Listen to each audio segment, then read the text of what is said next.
최근에 부쩍 그 한동훈 대표의 지지층 그리고 민주당의 이재명 대표 강성 지지층, 그래서 개딸이라 불리죠. 두 집단을 비교하는 얘기들이 많이 나옵니다. 어떻게 좀 민주당 바라보십니까? 글쎄요, 뭐 그동안 이 국민의힘에서는 이런 팬덤 정치, 팬덤 지지층을 갖고 있는 정치인이 없었기 때문에 그런지 모르겠습니다만, 요즘에 이런 비교를 좀 자주 하는데, 저는 이런 부분들을 왜 비교하는지 잘 모르겠지만 비교하면서 이런 생각이 들더라고요.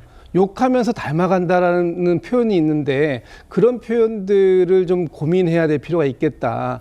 팬덤이라는 것은요, 자기가 아무리 나를 지지한다고 해도 내가 어떻게 관리하거나 내 마음대로 방향을 조절해 가는 방향, 그런 거는 할 수가 없어요. 네. 특히 누가 나를 지지하면은 선한 팬덤이고 다른 사람을 지지하면 강성 지지층이냐, 이런 식으로 이분법적으로 구분이 안 되는 거거든요. 그러니까 하는 행태가 비슷할 수 있어요. 왜냐하면 내가 지지하는 사람을 위해서 그 사람이 목소리를 대신 내주는 거, 이런 것들이 그동안 강성 지지층이라고 하시는 분들이 보여주는 목소리 아닙니까? 자, 근데 죄송한데 제가 좀 더 질문 구체적으로 드리고 싶은 건요. 지금 나가고 있는 한동훈 대표가 나는 개딸처럼 팬덤을 이용하지 않을 것이다. 그러니까 이재명 대표처럼 팬덤을 이용하지 않겠다라는 얘기란 말이죠. 그러니까 저런 표현 자체가 저는 굉장히 잘못됐다라고 보여져요. 잘못됐다. 뭐냐하면 지금 저 말은 이재명 대표의 강성 지지층을 악용하고 있다, 이렇게 지금 단정적으로 얘기하는 거 아닙니까? 네. 사실 그렇지 않잖아요. 제가 좀 전에 드렸던 말씀이 그런 거예요. 나를 지지하는 사람들을 내가 내 한마디에 의해서 이 사람들을 좌지우지할 수 있느냐? 그렇게 할 수 없어요. 팬덤이라는 건 뭐냐? 정치인을 지지하는 지지층들은 자기가 좋아하는 지지층을 위해서 자신의 목소리를, 자신의 정치적 견해를 강하게 표현하는 사람들을 지금 우리가 강성 지지층이라고 얘기하는 거란 말이에요. 그런데 저거 하지 마세요. 누구한테 욕하지 마세요. 누구한테 가서 뭐라고 하지 마세요. 이번에 정점식 정책위 전 의장 같은 경우에 본인이 사퇴를 안 하고 있으니까 많은 지지층들이 가서 왜 당신 사퇴 안 합니까? 왜 한동훈 대표가 체제가 들어왔으면 한동훈 대표 체제를 인정하지 않습니까? 빨리 사퇴하세요. 라고 얘기한 거, 이거 한동훈 대표가 시킨 거 아니잖아요. 그렇죠. 그렇지만 한동훈 대표를 지지하는 사람들은 그렇게 하거든요. 이것이 무슨 이용한다, 악용한다, 이것을 마찬가지로 이재명 대표도 똑같다라는 거예요. 이재명 대표가 본인이 추구하자고 하는 방향성을 제시했을 뿐인데 그 방향에 동의하지 않는 다른 정치인이나 정치 집단이 있다고 해서 그 사람들을 이재명 대표가 가서 저 사람들 공격해, 이렇게 지시했겠습니까? 그렇지 않아요. 그러니까 마치 한동훈 대표는 내가 얘기하는 사람들, 나는 그렇게 하지 않겠다고 하지만 만약에 본인은 그렇게 하지 않았는데 그 지지층들이 가서 그런 행태를 똑같이 했을 때, 이때는 어떻게 책임질 겁니까? 그때는 알겠습니다. 새 의원님, 그러니까 제가 한 번 더 질문 드릴게요. 그러니까 방금 말씀하신 부분들을 한동훈 대표도 이해할 겁니다. 그러니까 이재명 대표가 지지자들에게 누구 댓글 달아라고 지시하지 않겠죠. 그런데 한 대표 얘기는 이재명 대표가 그런 지지자들의 움직임을 이용하고 있다라는 비판인 것 같거든요. 어떻게 바라보세요? 아니, 이렇게 보시면 개딸이나 아니면 한동훈 대표의 팬덤이나 저는 그 행태는 비슷하다고 봅니다. 비슷하다. 그거는 그 두 가지만 비교하지 않아도요. 과거에 노사모나 아니면 박근혜 전 대통령도 일정한 정도의 팬덤이 있는 그 정치인 아닙니까? 그 대개 행태는 비슷해요. 자, 여기까지 김지욱 대변인 동의하시나요? 네, 행태는 비슷하다니까요. 근데 그 행태를 그 정치인이 이용하느냐 이용하지 않느냐는 차이가 있다는 거죠. 자, 한동훈 대표가 지금 이용했다는 증거는 없지만 이재명 후보가 이용했다는 증거는 저는 있다고 생각해요. 그게 바로 김민석 최고위원 후보 아닌가요? 김민석 최고위원 후보가 표가 안 나와요.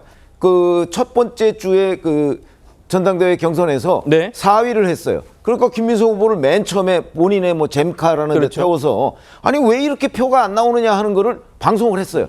그러니까 그 이재명 후보의 개딸들이 그걸 보고서 어떤 생각을 했을까요? 우리 대표님 생각이 김민석 후보를 많이 찍어주라는 얘기구나. 그 메시지로 이해했잖아요. 그래서 그 이후에 실제 그런 현상이 나타나서 어제 드디어 김민석 후보가 1위를 했잖아요.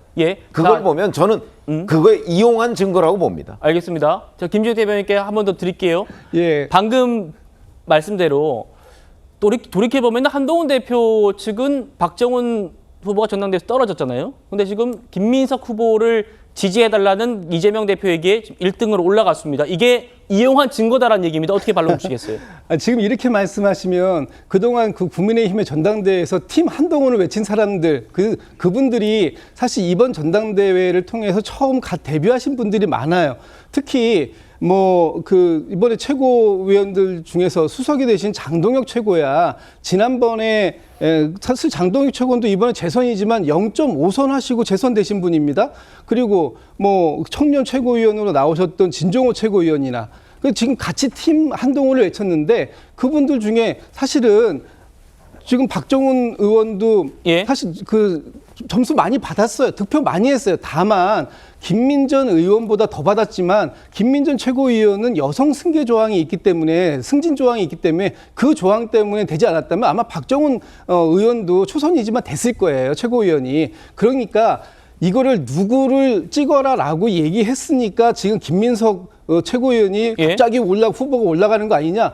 그렇게 따지면은 국민의힘의 팀 한동훈도 같은 영향이 있었다라는 거죠. 김민석 후보가 1등으로 갑자기 올라가게 된 동력은 이재명 대표의 그 얘기가 아니었다고 보시는 건가요? 저는 이재명 대표의 얘기가 상당히 주요했을 거라고 봅니다. 그러나 지금 말씀드리고자 하는 건 개딸, 소위 강성 지지층에만 이것이 통용되는 거냐. 지금 그 이재명 대표가 80 몇 프로, 90 몇 프로의 지지를 받는 건 강성 지지층에서만 지지를 받는 게 아니고요. 민주당의 웬만한 그 당원들에게는 상당한 지지를 받고 있다라는 걸 확인하는 거예요. 네. 그렇기 때문에 그 김민석 그 최고위원 후보를 갖다가 얘기했다고 해가지고 강성 알겠습니다. 지지층만 움직였겠습니까? 그건 아니다라는 말씀 드리는 박 거예요. 변호사님.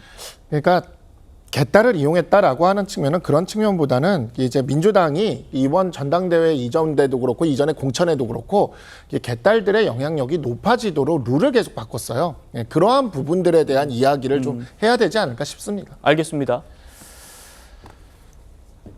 이재명 대표 지금 전 대표 전당대회에서 90% 가까운 득표하고 있는데 이게 어떻게 일부 극성 지지자들의 움직임이냐 이 말씀에 박상수 변호사님은 그렇게 지금 시스템을 갖춰놓고 지금 전당대회를 하고 있는 거 아니냐 이렇게 좀 반론 주셨습니다. 저도 좀 발언 좀 할게요. 왜 이렇게 발언권 안 주십니까? 한동훈 대표가 당대표 취임한 뒤에 지금 2주 가까이 친윤계와 주도권 논란이 벌어지고 있잖아요. 여기에 대해서 이런 입장도 냈습니다. 만나보시죠. 친한이라는 게 진짜 있는지 모르겠어요. 친윤, 친한 이런 개념이라는 게 만약에 제가 뻘짓을 하더라도 저를 따라다닐 사람들, 저를 지지할 사람들을 말하는 거라면 저는 가만히 한 명씩 한 명씩 떠올려 보면 아무 말도 없을 것 같은데요. 저는 그런 차원에서의 결속력 있는 개파를 만들 생각이 진짜 없습니다. 다만 정책의 차원에서의 개판이 있을 수 있을 것 같아요. 저는 많은 분들하고 어차피 같이 일해야 하고요. 제 주변은 많이 비어 있어요. 그럴 수밖에 없지 않습니까? 아직 들어갈 짝이 많습니까? 제가 비대위원장 왔을 때 처음 임명한 사람이 장동혁, 유이동 이런 사람들이었는데 그분들은 저를 아주 강력하게 반대했던 사람들이거든요. 저는 상식적인 반대를 하는 분과 일하는 걸 아주 좋아합니다. 네, 최 교수님. 지금 장동혁 최고위원은 한동훈 대표의 최측근입니다. 그런데 한동훈 대표가 처음 올 때 반대했다. 그런데 지금 나를 겪어봤더니 지지하지 않느냐. 지금 한동훈 대표 이 얘기를 들었습니다.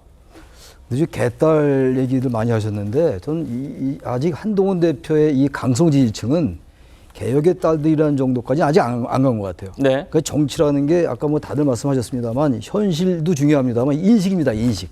많은 사람들의 인식 속에 이른바 개혁의 딸들이라는 분들이 민주당 내에서 상당히 강한 팬덤을 유지하고 있다. 이런 상황과 이재명 대표의 이런 지지가 아울러 있다고 보는 거거든요. 근데 아직 한동훈 대표 이제 대표에 취임했고 저는 그렇게 될 가능성은 전혀 배제할 수 없다고 보면서도 아직은 이제 그렇게 이른바 개혁의 딸, 그 개딸이란 분들과 같이 동일선상에 놓기는 아직은 어렵다고 보는 게 인식의 차이라고 보고 장동윤 최고위원 같은 경우도 그겁니다. 장동윤 최고위원하고 사실은 그 한동훈 대표하고 인연을 맺은 지 얼마나 됐겠어요, 사실. 한동훈 대표 스스로가 정치권에 들어온 지 얼마 안 됐는데 그러니까 아마 그런 것들이 서로 자기 선을 만들어가는 과정들이거든요. 만들어가는 과정 속에서 과도하게 이제 지지자들이 생겼는데 그 지지자들을 만약에 어떤 당규를 바꾼다든지 당원을 바꾼다든지 하면서 그렇게 되면 이제 개딸 내지는 강성지지층을 이용한다는 걸로 인식될 수가 있는 거죠. 예. 그러면서 볼 때 한동훈 대표가 저런 말을 한 건 일단 두고 봐야지 알겠습니다만 어쨌든 본인은 이제 여당의 대표로서 야당의 대표를 비판하는 거예요. 그러면 당연히 정치 색깔이 있는 거니까 우리 그런 관점에서 봐야 되고 아직은 속단이 어렵다. 그러나 제가 볼 때는 한동훈 대표가 저런 말을 했으니까 네. 지켜봐야죠. 과연 그렇게 될지 아니면 정말로 이재명 대표의 행태를 보일지는 아직은 좀 예단하기 어렵다 이렇게 생각합니다. 알겠습니다. 한동훈 대표 지금 정책적 차원에서는 개파가 있을지 몰라도 들으신 것처럼 무조건적으로 나를 지지할 사람은 없다라는 겁니다. 김 대변인님께 마지막 이 주제 마무리하겠습니다. 어떻게 들리십니까? 교수님께서는 개딸과 한동훈 대표의 강성 지지층엔 정도의 차이가 분명히 있다. 아직까지 그 개딸의 수준까지는 절대 미치지 못하고 있다. 이렇게 말씀 주셨고 한동훈 대표도 지금 내가 정치권에 입문한 지 얼마 되지 않았기 때문에 나를 지지하고 나를 따르는 사람들이 무조건적인 지지를 보내는 사람들이 아니다라고 지금 반박을 하고 있어요. 한동훈 대표는 정치를 아직 잘 모르시는 것 같아요.